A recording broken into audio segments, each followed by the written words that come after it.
bâtiment un chef-d'œuvre. Nous devons nous approprier de cette œuvre salvatrice, qui est d'une grande importance pour la population de la ville de Matadi et du Congo central en général. Et puisqu'il y a de malades qui viennent se faire soigner et qui contractent d'autres infections en milieu hospitalier lorsque la propriété n'est pas de rigueur. Mais c'est vraiment une occasion inouïe pour nous que de voir cette église de Jésus-Christ, le Saint des derniers jours, financer cette œuvre utile. Et nous, en tant que politiques, nous nous intéressons à toute communauté religieuse, à toute église qui met l'homme au centre. Voilà les centres rythmogènes, voilà les leitmotiv, les mobiles qui nous a conduits à venir visiter cet ouvrage.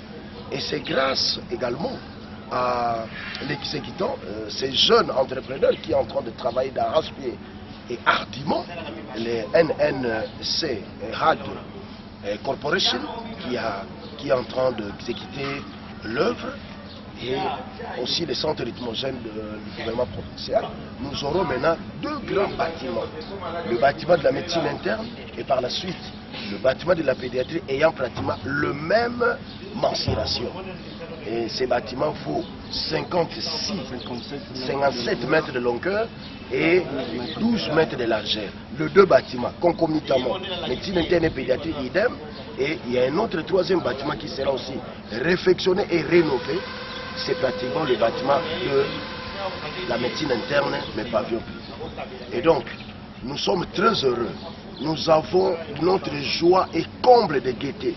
Parce que cela va permettre, je me répète, la population doit s'en approprier. Et aux utilisateurs de garder cette œuvre belle, de l'utiliser à bon escient et de manière à le protéger. À l'entretenir surtout. Parce que l'œuvre peut être belle aujourd'hui, mais demain peut se salir. Mais il faudra continuer la continuité de mise en œuvre de l'œuvre qui sera faite. Après cette semaine passée, les plus grands travaux sont déjà à terme. Tout ce qui est fabrication des ouvrants, des fenêtres, tout ce qui est anti-vol, nous avons déjà fini. Vous voyez de ce côté-ci, nous avons mis les corniches, nous avons mis la peinture, pas n'importe quelle peinture, nous avons utilisé l'acrylique lessivable, l'acrylique souple lessivable. Nous avons au total 30 ouvriers ici, 30 ouvriers permanents, ceux qui travaillent avec nous ici. Donc voilà et par résumé ce qu'on est en train de réaliser. De ce côté ici, nous avons presque fini. Il reste juste de mettre les séparateurs. Les séparateurs, on va subdiviser la grande salle ici en 4 compartiments. Et chaque compartiment comprendra 3 lits. Donc les gens ne se remplissent en masse comme avant. Les remerciements s'adressent à tous les personnels qui sont avec moi ici. Vous savez, la construction était un processus collaboratif. Il exige de nombreux différents talents pour créer un ensemble cohérent. Donc les carrelaires ont été avec nous, les agisteurs ont été avec nous, le vitrier, et que sais-je encore. Donc je remercie toutes ces personnes qui nous ont aidés à réaliser ces poèmes. Merci. La politique de chef de l'État, son Excellence Félix-Antoine Tshisekedi Tshilombo, est centrée sur l'homme. C'est-à-dire c'est l'homme qui est au centre du développement. Et c'est l'homme qui est au centre de la reproduction. Et donc, nous devons travailler de manière à ce que nous puissions améliorer les conditions de vie de nos populations. Voici l'opportunité se faisant sentir par...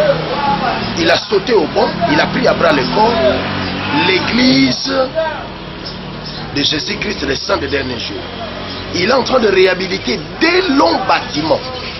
Et des bâtiments de 57 mètres de longueur et largeur 14 mètres. Les deux bâtiments de la médecine interne et éventuellement de la pédiatrie, pratiquement les deux bâtiments ont la même dimension. Et ensuite, on va aussi innover et éventuellement mettre en valeur les bâtiments qui est au niveau de la médecine interne, mais du côté du pavillon privé.